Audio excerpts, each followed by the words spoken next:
Hoggansi Tigraay sodaa wal dhibdeen uumamuu mala jedhurraa ka'uudhaan ajajaa waraanaasaa deebisee hundeessuun himame. Hoggansi Tigraay erga waliigaltee nagaa Pretooriyaa bara 2022 booda yeroo jalqabaatiif ajajaa waraanaa deebisee akka ijaare gabaasamee jira. Sababiin isaas naannichi wal dhabdee Finfinnee fi Eertiraa gidduutti uumamu kamiyyuu keessatti dirree waraanaa ta'uu mala jedhamee sodaa guddaa qabaachuurraayi jedhamee jira. Akka gabaasa Afrikaa Intelligencetti ajajni giddu galeessaa haaraa ijaarame ji'a darbe hundeeffame humna waraanaa Tigraay fi hoggansa adda bilisummaa uummata Tigraay gidduutti murtee giddu galeessaa taasisuuf kan qophaa'edha. Caasaan ajajoota waraanaa ijaarame kun qondaalota olaanoo TDF 5 fi qondaalota TPLF 4 dabalatee miseensota 9 kan of keessatti qabatedha. Durataan TPLF Dabratsiyoon Gabra Mikaa'el qaama kana kan hoogganan yoo ta'u, hoogganaan bulchiinsa yeroo naannoo Tigraay Jeneraal Taaddasaa Warradaa Tasfaay Tiyaanaa durataa ta'uudhaan tajaajiluu jedhamee jira. Ajajni waraanaa kun ajajoota olaanoo TDF kanneen akka Jeneraal Megibaay Hayilee,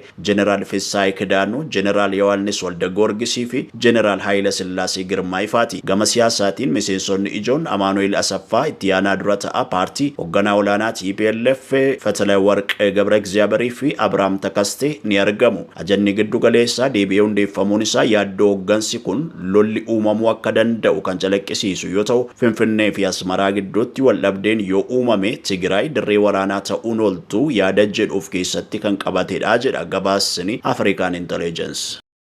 Daandiin qilleensa Itoophiyaa xiyyaarri isaa lakkoofsa balalii ET 298 ta'ee kaleessa Finfinnee irraa ka'ee erga Maqalee buufata xiyyaaraa Lula Abbaa Naggaa qubateen booda sigigaatee toora isaa gadhiisuu ibse. Kanaaf ammoo sababiin yeroo xiyyaarri kun qubatetti roobni waan tureef jedheera daandiin qilleensa Itoophiyaa. Waan mudate kanaaf fuula Feesbuukii isaa irratti kan ibse daandiin qilleensa Itoophiyaa odeeffannoon gammaatti qabnuun jaallatamtoota maamiltoota keenyarraa miidhaan kamiyyuu kan hin geenye ta'uu fi nagaan xiyyaaricha keessaa akka ba'an gochuun danda'ameera jedhe. Haa ta'u malee akka ibsa daandii qilleensa Itoophiyaa kanaatti hojjetoota xiyyaarichaa lamarra miidhaan xiqqaan kan ga'e yoo ta'u, wallaansa fayyaa akka argatanii fi gara dhaabbata fayyaa dhiyoo jiru geeffamanii wallaansa erga argatanii booda akka gara hoteelaa deeman taasifameera. Imaltoonni BBC Tigirinyaan dubbise taateen kun kan mudate ganama sa'aatii 2 irratti akka ta'e himuudhaan xiyyaarichi daandii keessaa haga meetira 50 ba'uudhaan gara lafa qotameetti seenee baallee xiyyaarichaa tokkorra miidhaan qaqqabuu dubbatanii jiru. Imaltoota keessaa tokko kan ta'e Maayirek Roos Alamaayyoo sababa duumessi guddaa tureen paayileetonni si'a 2 qubachuuf yaalanii garuu mijachuu fi didee jennaan samiitti deebi'anii jedhee jira. Haa ta'u malee yaalii si'a 3ffaatiin xiyyaarichi qubatee gara bitaatti sigigaate jechuudhaan ibsee jira. BBC Tigirinyaan akka mirkaneeffatetti baallee isaa bitaarra miidhaa qaqqaberraa kan hafe xiyyaarri kun osoo hin caccabin hafee jira. Kantiibaan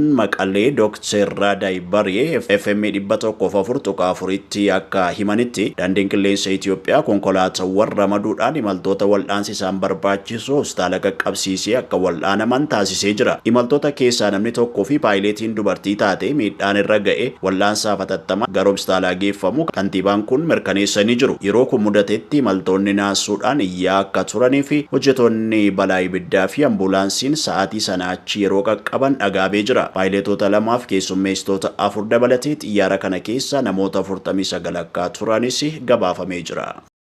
Barnoonni Yuunivarsiitii bara 2018 fulbaana 8 akka eegalu ministeerri barnootaadhaa beeksisee jira. Bu'aan qormaata biyyoolessaa kutaa 12ffaa bara kana baatii qaammee yookaan Paagumee kan ifoomu ta'u ministeerri barnootaa Profeesar Biraanuu Naggaan ibsanii jiru. Sababiin harkifachuu bu'aa qormaataa kun barattoota hafanii qormaatan fudhanne ji'a gayyaa keessa qormaata kanaaf kan ta'an ta'uu ibsanii jiru. Barattoonni tokko sababoota adda addaatiin barnoota isaanii yeroon booda eegaluu isaaniitiin qormaata walqixan fudhanne akka jiran ministeerri kun ibsanii jiru. Kanaaf bu'aan qormaataa kutaa 12ffaa baatii qaammee yookaan Paagumee keessa erga ifoomeen booda adoolessa 8 guyyaa barattoonni hundi yuunivarsiitiitti jalqaban ta'aa jedhamee jira. Profeesar Biraanuun itti dabaluudhaan manni barumsichaa kalaandarii barnootaa sirnaan hordofuu fi yeroo qormaataa hambisuuf kan hojjetu ta'uu ibsuudhaan baatii fulbaanaarraa eegalee hojimaanni cimaan ni hojjetamaa jedhanii jiru. Ministeerri barnootaa akka biyyaatti barnoota walqixa jalqabuu fi barattootaan qoramina hafan eeguudhaan xumursiisuun barbaachisaa ta'uu ibsanii jiru. Garuu fedhii fi sababa mataa isaaniitiin duraan kan qormaatan fudhatiin hafan yoo ta'e malee kanneen biroon qaama ulaagaa ga'umsaa ta'uu ibsanii jiru. Mannaariyaa FM tu gabaase.